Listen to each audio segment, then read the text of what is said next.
बिस्मिल्लाहिर्रहमानिर्रहीम, अस्सलाम वालेकुम जी। मैं नजमुल हसन बाजवा हूं।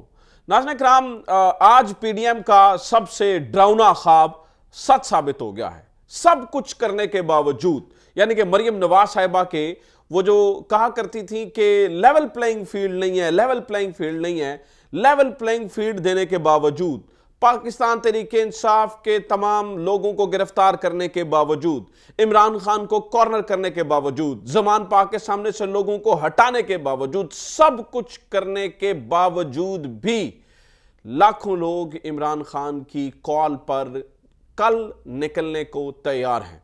ये अब तक जो माहौल बना है और जिस तरह से चीजें पता चल रही हैं, अब तक ये इमरान खान की हालिया दिनों के अंदर एक पावर शो होगा और एक बहुत बड़ी जीत होगी, एक बहुत बड़ी जीत। और इसी से खौफजदा होकर, नाज़रीन इकराम, इसी से खौफजदा होकर जो हमारे वज़ीर आज़म साहब हैं, उन्होंने भी कुछ ऐलानात कर दिए हैं। और पीडीएम का सबसे बड़ा डर और खौफ ये था कि कहीं इमरान खान के नाम पर ना लोग बाहर आ जाएं, इमरान खान की कॉल पर ना लोग बाहर आ जाएं। इतना डर का माहौल, इतना दहशत का माहौल इस गवर्नमेंट ने बना के रखा, इतना डर का माहौल, इतना दहशत का माहौल इन लोगों ने बना के रखा। इसके बावजूद नाज़रीन किराम, अभी आप जिस दिल सोशल मीडिया अकाउंट पर जाएं और आप अवाम का रिस्पॉन्स जाके वहां पर चेक करें कि कल होने क्या जा रहा है। अभी इसके अलावा भी दो चार खबरें हैं बहुत मजेदार और बड़ी, लेकिन सबसे इंपॉर्टेंट खबर सुनिए। हुआ ये नाज़रीन किराम, स्वीडन में जो कुछ हुआ, जिस तरह से कुरान पाक की बेहुरमती की गई, इसके ऊपर पहले ये सुमन बुकमन रहे, हमारी हुकूमत के कानों पर जो है ना वो जूं तक नहीं रेंगी, इन्हें पता ही नहीं था कि किस तरह से रिस्पॉन्ड करें। फिर हमारे यहाँ एक जमात है लाहौर के अंदर, एक मजहबी सियासी जमात, तो सियासी जमात भी कहा जा सकता है, एक मजहबी सियासी जमात, उन्हें पिछले दिनों में जो है ना वो फ्रांस के सफ़ीर वाला बड़ा उनको जो है ना वो पेट में मरोड़ उठते थे और वो कहते थे जी फ्रांस के सफ़ीर को निकाला जाए। लेकिन इस मामले के ऊपर बिल्कुल होंठों को सिए हुए, खामोश, चुप करके जो है ना वो जैसे जिसको जितना फीड किया जाता है ना उतना ही बोलना है, तो वो भी चुप थे।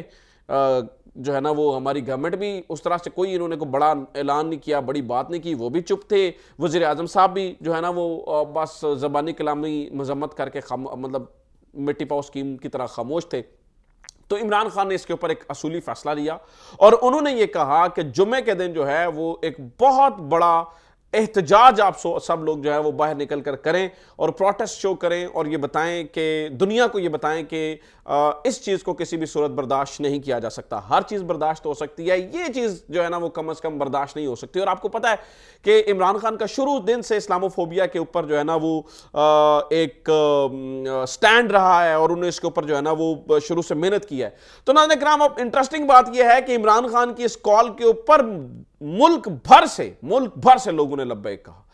पाकिस्तान तहरीक इंसाफ के लोगों ने नहीं, आम अवाम ने लब्बैक कहा और उन्होंने कहा जनाब बिल्कुल इसके ऊपर जो है ना वो हमें बाहर निकलना चाहिए और बाहर आना चाहिए। अब इन्हें ये खौफ तारी हो गया कि इमरान खान के नाम पर लोग निकल आए तो ये तो कहानी बड़ी अजीब हो जाएगी। हमने तो बड़ी मुश्किल से कंट्रोल करके सियासी एक्टिविटीज के, इमरान खान की सियासी और पीटीआई की सियासी एक्टिविटीज पर जो है ना वो गैर एलानिया पाबंदी लगाई हुई है।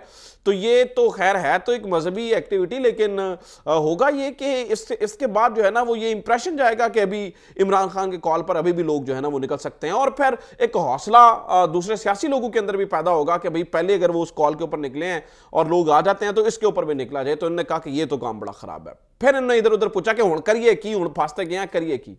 तो किसी ने मशवरा दिया कि जनाब आप भी एक ऐलान कर दें, ठीक है। और इसी तरह से इन्होंने भी ऐलान कर दिया जी बिल्कुल एहतजाज और ये वो प्रोटेस्ट जो है ना वो होना चाहिए। और अब नाज़रीन किराम होगा क्या कि कल जब लाखों लोग इस वक्त कल जो है वो बाहर निकलकर नमाज जुमा के बाद यक जुबान होकर इसके बारे में प्रोटेस्ट करेंगे, एहतजाज करेंगे, मुल्क भर से लोग बाहर आएंगे, तो हमारा जो 2 नंबर मीडिया, तो मुझे माजरत के साथ कहना दीजिए, कमर्शियल मीडिया है, ये कमर्शियली सोचते हैं। मतलब इनके जहन में कोई, आप अगर आप समझे ना कि कोई एथिक्स रह गए हैं या पीछे वो कहानी खत्म हो गई है, खैर इसके ऊपर आगे चल के बात करते हैं। लेकिन ये कमर्शियल मीडिया ये शो करने की कोशिश करेगा, ये दिखाने की कोशिश करेगा कि देखिए वज़ीर आज़म के जो है ना वो कहने पर या गवर्नमेंट की कोशिशों से ये बंदे जो है ना वो बाहर निकलने में कामयाब हुए हैं। हालांकि असल कॉल इमरान खान की, अब चूंकि उस कॉल को किसी तरीके से जो है ना वो न्यूट्रलाइज करना है तो वो हो नहीं सकता इस वजह से कि लोग इमरान खान के साथ आते ही बड़े हैं, बहुत बड़ी तादाद के अंदर लोग जो है ना वो इमरान खान के साथ निकलते हैं। तो इन्हें कहा अपना भी लुच नाल चलो ताकि साड़ा जड़ा ना वो नाम हमारा आ जाएगा और बेशक लोग जो है ना वो इमरान खान। लेकिन देखिए मैं नाज़रीन किराम, आप इस मीडिया की मदद से कितना लोगों की आंखों में धूल झोंक सकेंगे? मतलब इतने महीने हो गए, 10 महीने मेरे ख्याल, अब तो जो है ना वो 12-13 महीने हो गए, आपने इमरान खान को जो है ना वो 13-14 महीने पहले आपने बाहर निकाला, तब से झूठ की दुकानें खुली हुई हैं और चलें हमारे चेहरों से जो है ना वो हमारी आंखों से पट्टियां उतर गई हैं। इस मीडिया की हकीकत हमें इलेक्ट्रॉनिक मीडिया की पता चल गई है। मैं इस मीडिया का 10 साल हिस्सा रहा हूं, मुझे पता है कि ये मीडिया कैसे काम करता है। लेकिन जो तबाही इस तरह से उतरी है कि सिर्फ सेठ की सोचनी है, कमर्शियली सोचना है, उसकी वो अल्लाह की पनाह, उसको आप सोच नहीं सकते। खैर, एक कहानी तो ये है, चलें इसके ऊपर, मीडिया के ऊपर तो मैं घंटों बात कर सकता हूं, ये कैसे काम करते हैं और क्या होता है, क्या तरीकाकार है, लेकिन इसको फिर किस टाइम रखेंगे। इंपॉर्टेंट खबरें आपके साथ शेयर करने के लिए। इंपॉर्टेंट खबर यह है नाज़रीन इकराम के शहबाज जो जरदारी साहब का मंसूबा था, mission Bilawal Bhutto the prime minister of the Pakistan, अभी तक के लिए खबर है कि वो फेल हो चुका है। Mission Bilawal Bhutto prime minister of the Pakistan इस तरह से फेल हुआ, इन्होंने कन्विंस करने की कोशिश की है जरदारी साहब ने मियां नवाज शरीफ साहब ने कि देखो तुसा वारा नहीं है, हूँ साड़ी वारी बन दी है, तो आप हमें आने दें आगे। तो नवाज शरीफ साहब ने जो है ना वो सीधी सीधी इधर कराई है सुर्ख झंडी। उन्होंने कहा जनाब कि आप कोई चक्कर नहीं है, आप जो है ना वो इसकी जो है ना वो जेन से निकाल दें। जरदारी साहब का ख्याल ये था कि यहाँ से जनूबी पंजाब से कुछ सीटें मिल जाएं, बलोचिस्तान इधर उधर जो है ना वो कर करा के सेंट्रल पंजाब में कहीं पर सीट एडजस्टमेंट नून लीग के साथ कर लें, पैसा चलाएं, हर तरह से जो है ना वो लोग अगर हम इकट्ठे कर लेते हैं, लोग इकट्ठे हो गए तो ऑब्वियसली जो है ना वो फिर बिलावल भुट्टो को प्राइम मिनिस्टर जो है ना वो बनाया जा सकेगा। और फिर भी थापड़ा हमारे कंधे के ऊपर है, हमें तो उन्हें कहा है ना, हलाशेरी दी हुई है कि ठीक है भाई जो करना है वो कर लो, जो हिम्मत है वो कर सकते हो तो वो कर लो, लेकिन वहां से हो गया इनकार। लेकिन मजे की बात यह है कि नवाज शरीफ साहब बजाते खुद भी जो प्राइम मिनिस्टर बनना चाहते हैं उन्हें भी इनकार है। वजह यह है कि देखिए प्राइम मिनिस्टर सूट करता है इस टाइम शहबाज शरीफ उन मतलब ताकतवर हलकों को सूट करता है, क्योंकि शहबाज शरीफ साहब तो लम्हे पै जाते हैं ना, वो कहते हैं कि जनाब जो आप कहें हुजूर आपकी जय हो। अब मैं आपको एक और मजे की खबर दे रहा हूं, वो ये है कि नवाज शरीफ साहब के वापस आने में इस वक्त जो रुकावट है वो शहबाज शरीफ साहब है, क्योंकि उन्हें कहा गया है कि नवाज शरीफ ना वापस आए उस तरह से और आपके लिए फिर चीजें खराब होंगी। तो वो कह रहे हैं पाइन तुसी ना हो चीज़ें खराब हो जान दिया थे, क्योंकि ताकतवरों का दिल है कि प्राइम मिनिस्टर अगर जो है ना वो शरीफ खानदान से बने कोई, तो वो ना वो मरियम नवाज साहिबा हो और ना वो नवाज शरीफ साहब हो, बल्कि वो शहबाज शरीफ साहब हो। शहबाज शरीफ जो है ना वो प्राइम मिनिस्टर सूट भी करता है, क्योंकि इन्होंने कहना भाई लंगी आओ खंगी आओ ते लंगी आओ, ठीक है। यानी कि इनका यह है कि जो भी दिल करना है आपने प्राइम मिनिस्टर हाउस के अंदर, कोई मसला नहीं है, आप हुजूर हुक्म करें, हम तो आपके हुक्म के ताबेदार बैठे हैं। जबकि नवाज शरीफ की सोच पिछले कुछ अरसे से मुख्तलिफ हो चुकी है, गो कि मुझे उनसे बेशुमार इख्तलाफात है, लेकिन नवाज शरीफ जो है वो इस तरह वो थोड़ा रेजिस्टेंस दिखाते हैं, रेजिलियंट हैं इस मामले के ऊपर। वो ऐसे प्राइम मिनिस्टर ऑफिस को इस्तेमाल नहीं होने देते जैसे कि शहबाज शरीफ साहब के दौर में हो जाता है।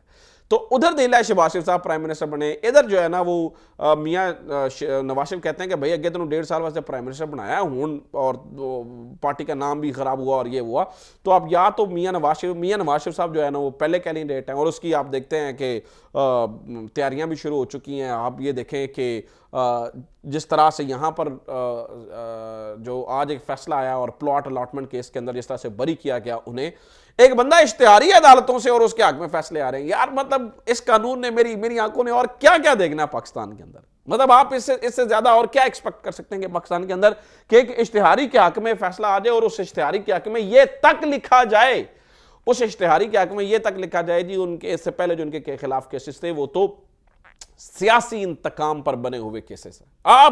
आप जो है ना वो उसके अंदर लिख दें, इससे ज्यादा और आप क्या एक्सपेक्ट करते हैं इस मुल्क के अंदर जमहूरियत को आप किस तरह से फिर देखते हैं और कैसे आप सोचते हैं कि कोई बड़ी कोई पक्की टट्टी जो है ना वो जमहूरियत है और जमहूर की मंशा के मुताबिक फैसले होते हैं। तो लिहाजा अब बिलावल भुट्टो को प्राइम मिनिस्टर नहीं बनने देना चाहते नवाज शरीफ साहब, वो कहते हैं मैं बनूं, और नवाज शरीफ साहब को प्राइम मिनिस्टर नहीं बनने देंगे वो और उनका भाई, क्योंकि भाई का दिल है, उनका दिल है भाई बने, और भाई भी इस बारे में थोड़ा मठा उनके दिल में भी ख्वाहिश है। तो अगर ये ऑप्शन दिया गया कि अगर आप में से प्राइम मिनिस्टर बनना, अगर किसी को बनना ही है तो वो फिर शहबाज शरीफ साहब बनेंगे, नवाज शरीफ साहब नहीं बनेंगे, तो फिर होवेगा कि फिर रौले की पैंट दे। सो ये इस अभी तक की सूरत हाल है, ये अभी तक की चीज़ें हैं। जरदारी साहब भी परेशान हैं, मियाँ साहब भी परेशान हैं, और मरीम नवाज साहब भी परेशान है, बिलावल भुट्टो साहब भी परेशान है, एक आदमी खुश है और वो है त्रिवेदी और अपना शहबाज शरीफ साहब। वो एक इंडिया का एक सीज़न था, उसमें वो कहते थे कोई नहीं बचेगा, सिर्फ त्रिवेदी बचेगा। तो यहाँ पर भी कोई नहीं बचा। इमरान खान को नुक्कड़ लाइन लगवाया, नवाज शरीफ साहब ने, मरीम नवाज साहिबा ने और बिलावल भुट्टो, रासिफ जरदारी ने, और ये सारे, इन सब का कख नहीं बच रहा। बच रहे हैं तो अकेले शहबाज शरीफ साहब बच रहे हैं। ठीक है, तो वो मुझे उस सीज़न की लाइन याद आ गई कि कोई नहीं बचेगा, सिर्फ त्रिवेदी बचेगा। तो ये अब तक की सूरत हाल है। उम्मीद करता हूँ ये वीडियो आपके लिए इन्फॉर्मेटिव रही होगी। अपना ख्याल रखिए। खुदा हाफिज़। पाकिस्तान जिंदाबाद।